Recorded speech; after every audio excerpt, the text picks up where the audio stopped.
Let's talk about Michelle Obama.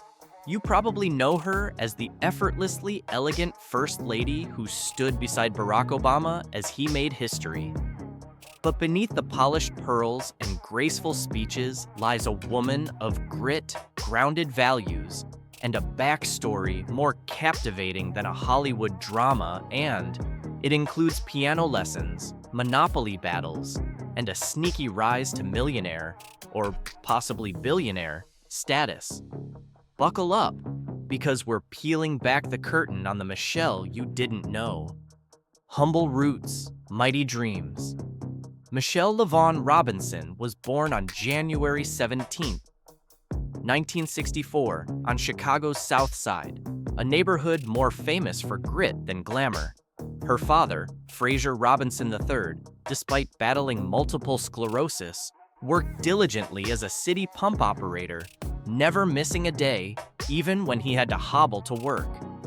Her mother, Marion, kept the household running with military-grade efficiency, equal parts mom and motivational coach. They lived in a tiny upstairs apartment in a house owned by her great-aunt, where space was limited, but love was not. There was no cable, no car, and definitely no cappuccino machine, but what they had in abundance were values: discipline, education, kindness, and Sunday dinners that doubled as moral lessons. Michelle has often said she learned the importance of integrity around that dinner table, not a boardroom. And yes, while other kids were practicing TikTok dances, well, decades later, Michelle was mastering the piano under the stern tutelage of her great-aunt, skipping grades and taking names.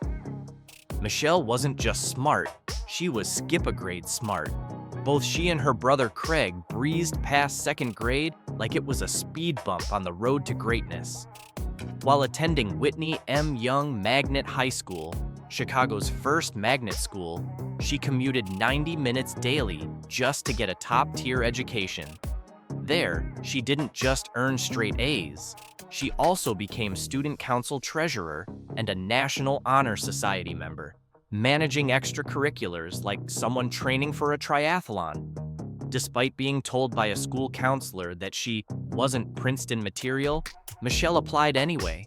Not only was she accepted, but she graduated with honors in sociology and African American studies in 1985. Her senior thesis explored how race and education shaped Black identity at Princeton, light reading for a college student, right? Then she leveled up again, heading to Harvard Law, where she balanced coursework, activism, and probably the occasional existential crisis before earning her JD in 1988. Love, loss, and the Barack bump. After law school, Michelle landed a job at Sidley Austin, a top-tier Chicago law firm. Enter stage left, a guy named Barack Obama, a summer intern who just happened to be the only other Black associate in her vicinity.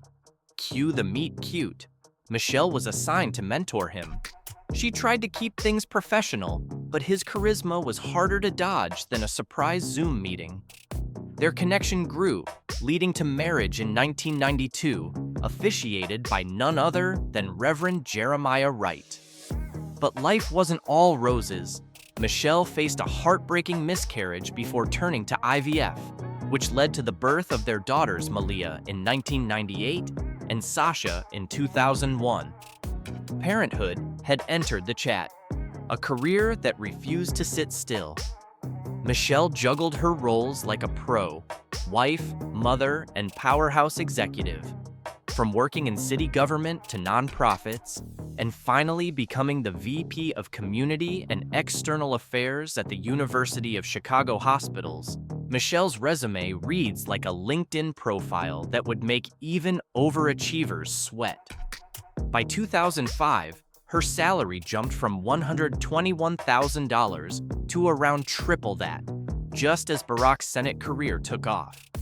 Critics grumbled that her pay bump was politics in disguise, but the hospital's president clarified, Michelle had earned her stripes long before Barack became Mr. President. First Lady, not sidekick.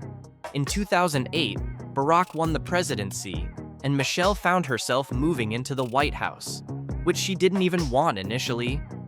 While she paused her professional life, she redefined what it meant to be First Lady.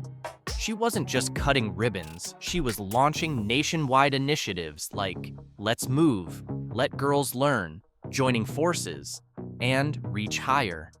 Basically, she was out here being Beyoncé in business casual. Even though she stepped back from her career, she wasn't exactly clipping coupons. While Barack drew in $157,000 as a senator, Michelle continued to grow her brand and her bank account. From First Lady to first bestseller. When the Obamas left the White House in 2017, their net worth was around $1.3 million. Fast forward a few years, and boom try, $70 million. Or, according to some sources, even $135 million. Either way, they're doing better than most of us after payday. Surprisingly, their windfall didn't come from political salaries, but from publishing gold. In 2018, Michelle released Becoming, a memoir so successful it sold 9 copies per second on launch day. That's right, she literally broke book-selling records while we were busy deciding between Kindle or hardcover. The book has since sold over 17 million copies and earned Michelle more than $65 million. And that's before you count the matching mugs, candles, and merch. Hollywood, podcasts, and Obamas on the air. Michelle didn't stop at books. In 2018, she and Barack launched Higher Ground Productions, a media company that inked a multi-million-dollar deal with Netflix. Suddenly, the couple was executive producing documentaries, kids shows, and possibly the next Ken Burns-level historical masterpiece. She also stepped into the podcasting world with her self-titled Spotify series and later launched the Light podcast on Audible. Yes, she's everywhere and somehow still managing to look flawless in every thumbnail image.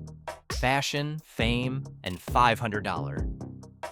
Sneakers at the food bank. Michelle's fashion game deserves its own Netflix special. She's worn everything from J. Crew and Target to $122,000 custom gowns by Naeem Khan. Oh, and remember the time she rocked $540? Lanvin sneakers to a food bank and got dragged for it? Because apparently women can't be both charitable and stylish, insert eye roll.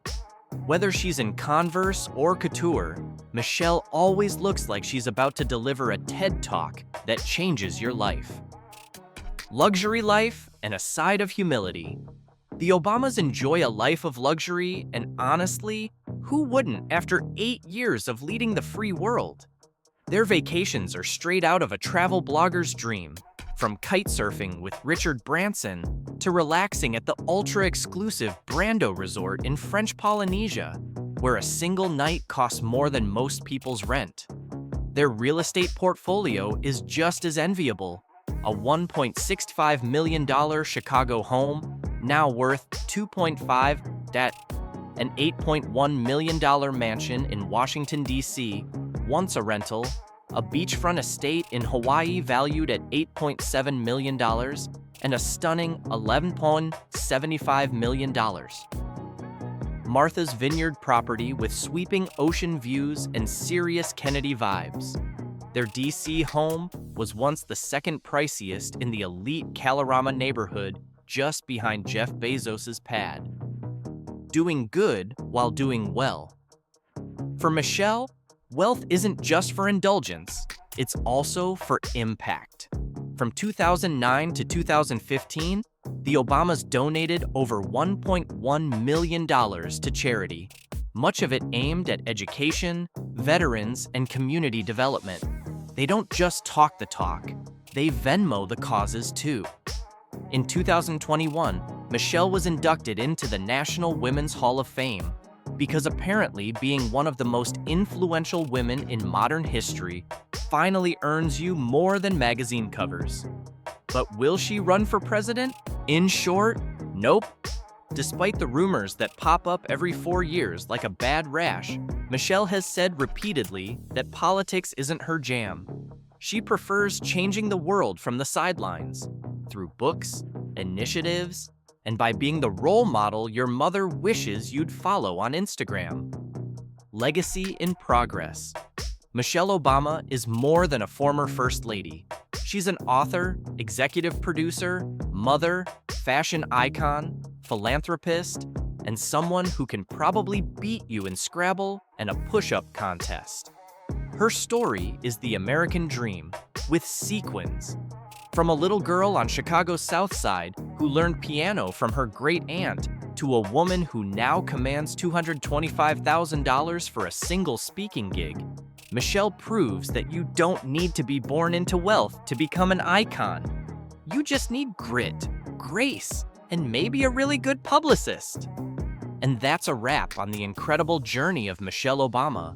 From a Southside kid with big dreams to a global icon with a Netflix deal, best-selling books, and a sneaker collection that could rival a Kardashian's. If this video inspired you, go ahead and smash that like button. Got thoughts? Did we miss your favorite Michelle moment? Drop it in the comments. We love hearing from you. And hey, don't be shy. Hit that subscribe button and ring the notification bell.